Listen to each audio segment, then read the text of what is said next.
At that time, how much were you making a month? Barely making like $1,000, $2,000 a month. How much did you make in February? In February, I made $20,000.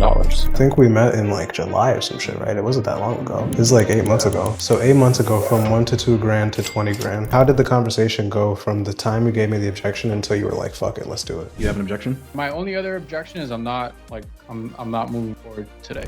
Do you have like a payment plan? I don't even have $3,500 in my bank account. Mentally, I was at that breaking point where I was like, okay, man, like I've been doing this, I've been trying, something's got to give. Like I need to do something. Welcome back. We are here with another student interview. This is a special one because I met Julian in person and things changed a couple months later, very shortly after. Julian took action super quickly, so I won't steal the show, man. Tell the people, who are you? What do you sell? How did we get here? Yeah, so my name is Julian, and I actually first met Nick in an elevator in Brickell. So just to kind of set the scene, had been working on my own business. I was previously in another sales role, so I had like changed my life twice. So I was working corporate America, and then I went full time in sales, and just struggled for 2 years. Just barely surviving, barely making it by. Living in Miami, doing what everyone does in Miami is you party and you live and you post, but really behind the scenes, you're not really making it like that. So one of my friends that's very successful, he lives in the same building as Nick, and I'm just a natural prospector. I'm always talking to people. So Nick was in the elevator, and it's honestly like a running joke with my friends that I always talk to everybody, even if it's in an elevator. So I just introduced myself, asked them, "What do you do?" And I had been hearing high ticket sales. So I've been seeing all these guys, Rolex on, AP on. What do you do? High ticket sales, high ticket sales. Didn't really know what it was. It had been recommended to me a while ago, but I started getting to that point where I was like, okay, I need to figure something out. And all these guys that are rich living in Brickell are doing high ticket sales. When Nick told me high ticket sales, I literally just stopped and I was like, bro, can you explain this to me? Like, how does this work? And at the time, Nick did not even have his mentorship or his coaching program. I was like, dude, can you just get on a call with me and just explain it to me? Like, I don't get it. And we kept talking for a couple minutes. I got Nick's number. He jumped on Zoom, and like just from my own judgment, my own subconscious, I always assumed that sales guys were like, the type, this like, oh, this outgoing guy where you tell like, oh yeah, this guy's in sales. This guy sells something. But when I met Nick, I didn't get that from him. And, not to put your business out there, Nick, but he lives in a nice building. So I'm like, okay, if this guy does this and he lives in this building, I know what my boy pays in rent. So you got to make some kind of money to live here. So I know he couldn't have been lying to me. So I met with him and he explained it to me, and I said, bro, like, how do I learn? And at the time, Nick didn't have a course. So he said, oh, these guys are good. These guys are good. So I ended up choosing one of the groups, and I started my high ticket sales journey. I did like some outreach, and then I finally got on a good offer, and I was doing okay. I was making like fine. I think this happens to everyone in high ticket sales where you reach like a plateau or just anything in life. You kind of reach like a And plateau. let's give them a little lay of the land, right? As we get deeper into your story here. At that time, how much were you making a month? Just in high ticket sales. No, period, like with what you were Oh, doing. in life, I was barely making like $1,000, $2,000 a month. How much did you make in February? In February, I made $20,000. 20,000, and I think we met in like July or some shit, right? It wasn't that long ago. This is like 8 months ago. So 8 months ago, from 1 to 2 grand to 20 grand. And let's talk about that season of your life, right? You just like meet this random dude who has dreads and tattoos. I was probably like getting food or some shit. I don't know what I was doing. And you asked me what I do, and I tell you, and I had nothing to sell. In your world, like making 1 to 2 grand a month, where were you mentally then? Mentally, I was at I was at that like breaking point where I was like, okay, man, like I've been doing this, I've been trying, or at least in my head, I was Mhm. trying. I was just like, okay, what I'm doing is not working, and I literally just financially, I just can't continue this. Like something's got to give. Like I need to do something. Yeah. And you're like 25, right? 2026. 26. So like we're still fairly young, but at the same time we're like kind of engaged, right? Yeah. And a lot of guys who listen to my stuff are younger, like 20, 21. But there's also guys who are like in their early 30s, right? Who are in their late 20s. And it's a lot more difficult being in your 20s, your mid 20s, and not feeling like you don't have your shit together, right? And so for you, being in that season where you don't have to society standards, you like don't have your shit together, and you see guys like your boy, you see guys like myself in the elevator, the guys who are wearing APs and Rolexes. Yeah. How would you get yourself through every day without killing yourself with comparison, unless you were killing yourself with comparison? How did that look for you? Yeah, no, I was killing myself with comparison. So for me, just a little bit about my journey. At 18, I dropped out of college and I started working in corporate America, and I became successful in corporate America.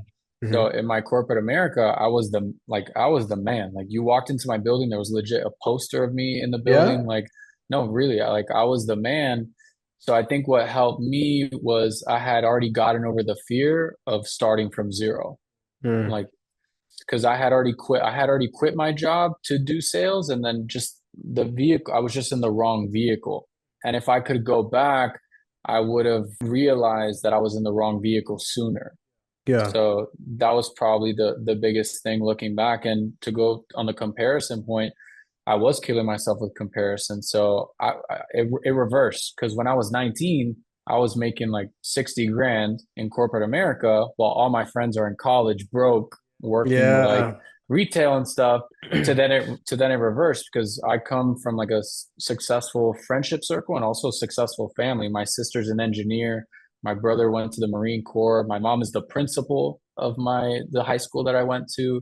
So I've Mm. always been like looked at a higher standard. So when I left corporate America, it was like my first time like saying like, oh crap, like I built myself up here, but outside of this corporate building, none of it matters. So I was already in that mindset of like, okay, I'm not afraid to start from zero, not afraid to do something new. And that comparison was eating me alive because now it switched. Yeah. I was at like ground zero and my friends are graduating law school. My friends are getting their Mm. masters. Like my best friend is literally building skyscrapers, like dealing with millions of dollars. So comparison, it was killing me, but how I looked at it was like what kept me going was like it, it can't just stop here. Like my story can't just I tried and I failed and that's it. Like this is my Yeah. comeback story. That's just what I kept telling myself. So you already had a history of putting your nuts on the line. And the reason I asked that, man, is because a lot of people who are in the season you were in, that is where their story ends, right? And then they do kind of go back to the same old that they knew before. But you kept going. So from there, you asked me what I do. I told you I didn't have anything to sell you, unfortunately, right?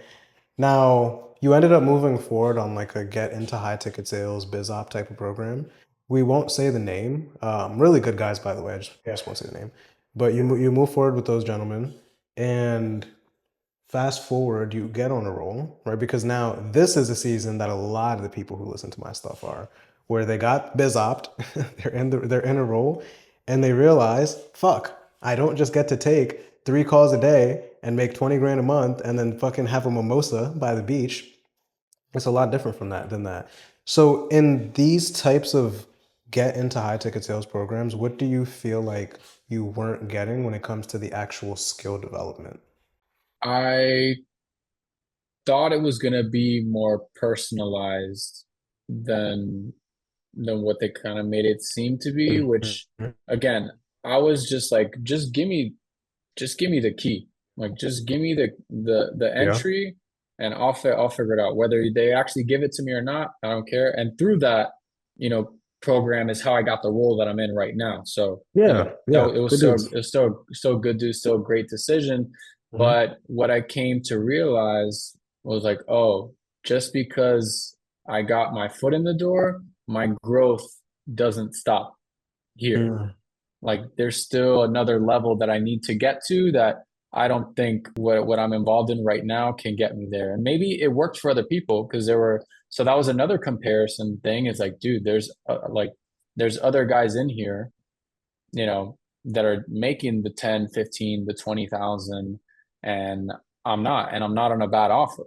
I'm in a good niche. I'm dealing with doctors, high level prospects, people with money. It's not like I'm slinging Hmm. info and doing, Klarnas and this stuff all Right. day, like, no, I'm on a good offer.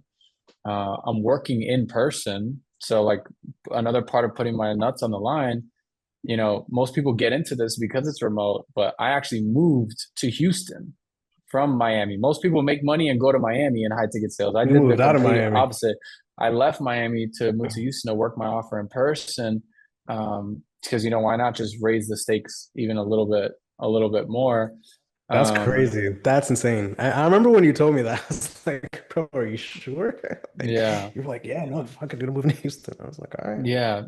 So that's where I was at. I was like, okay, there's people that struggle with getting on an offer. I did that. I'm on a good offer. I have good prospects. I'm getting good lead flow, but I just feel like there's another key that I needed, right? There was another breakthrough that I needed that what I was receiving at the time was not getting me there. So what I Mhm. was looking for was someone that could, or something that could take me to the next level so I can start earning, 10, 15, 20,000 a month. And that's exactly, I'm glad you put it that way because that's exactly how it is, right? It's like, especially now with the whole world of high ticket sales, is there's programs to help you get into the space, which is great because like you obviously need to get on an offer, right? You need to be able to actually have something you're selling. But a lot of times after you get on a roll, that's the main objective of a lot of these programs. So it's like, now let's help the next guy get on a roll. And so getting on a roll and actually performing on the roll are very different, right? Which is why I make it very clear. Like I'll teach you how to get on a roll, but I'm not going to sit here and guarantee placements. That's not my business model. At least right now, it's not. So you're on this roll. You know you have good prospects, but you're not closing. So you hit me, and you were a fucking difficult prospect, man. So let's talk about that, because guys, Julian was not a lay down at all, right? Yeah. Let's talk about that day, that call. How did it go from your perspective? Where were you? Where was your mindset coming into the call? My mindset at the time was like, if I don't like I've done all of this to get my opportunity, and I love my offer owner. We get along so well. That's my brother. But in the beginning, he told me, "Yo, just because you moved to Houston does not mean like I'm gonna Mm, like." And I'm grateful for everything. He made me walk home. I didn't have a car. Like I walked. It wasn't a far walk, but like he wouldn't even, bro. You live right there. Let me just take you home. Like no, like he made me earn everything that I had today. Super grateful for him. But he made it very clear, like, yo, move to Houston. But this does not mean like, oh, this guy moved, so I'm just gonna let him stay on my offer and sell. Like, no, he made it very clear. So in my head, I was like, I had seen Nick posting the content and like the call to actions and stuff. So, oh, you're talking about how I wasn't an easy prospect. yeah, yeah. However, one thing I did do was, and I'll give this advice to everyone, is I did come to the call looking for help. I didn't like I literally texted him like two paragraphs. I said, yo, this is my pain. Like this is what I'm going through. This is what's happening in my calls. I gave Nick as much context as That's fair. possible. That's fair. I said, bro, this is my situation. This is what's happening. Literally even on my calls, this is what I'm hearing. This is the objections. Help me, please. And that's that's exactly what Nick did. And I mean, I'll say, just because I've met him personally before all of this, is that I know that he was telling me the truth. And I will tell you guys that get on a call with him, one thing that he won't do is lie to you. Like, yeah, of course, this is his business, this is how he makes money. But for me, for example, he had no reason to lie to me when I first met him, and he didn't lie to me when he did have something to sell to me, because everything he said was was right. Appreciate that, man. And that's 100% Yeah. true. Yeah. And so we get on this call, and I drop the price or whatever, right? After we have a pretty good conversation. Do you remember what Yeah. your objection was? I told him. I said, dude, I never close on the first call. My only other objection is I'm not moving forward today. Do you have like a payment plan? I don't even have $3,500 in my bank account. Not even for the, which is true. Like the course that I purchased to get into high ticket sales, I told the guy the same thing. I said, I said, "Yo, I'm not closing today." And part of it was an ego thing. Part of it was like, no, I don't want to give this guy the sale on the first call. That was that was part of it. But but yeah, that's what I told Nick. I said, "Yo, I never make a decision on the first call, no matter what." Mhm. Like I said, and I told him, I was like, "Thank you, I appreciate you, bro, but no." And you were dead serious too. Yeah. Now, what was the most common objection and the toughest thing you were dealing with at the time? Just at a surface level, what was Yeah, that? yeah. Think about it and follow up Mm-hmm. calls. Yeah, Mm-hmm. Getting people to close on the first call, yeah, right?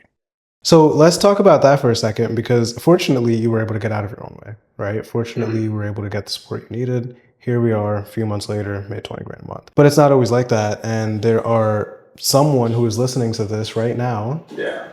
is in their own way. And they do give themselves objections.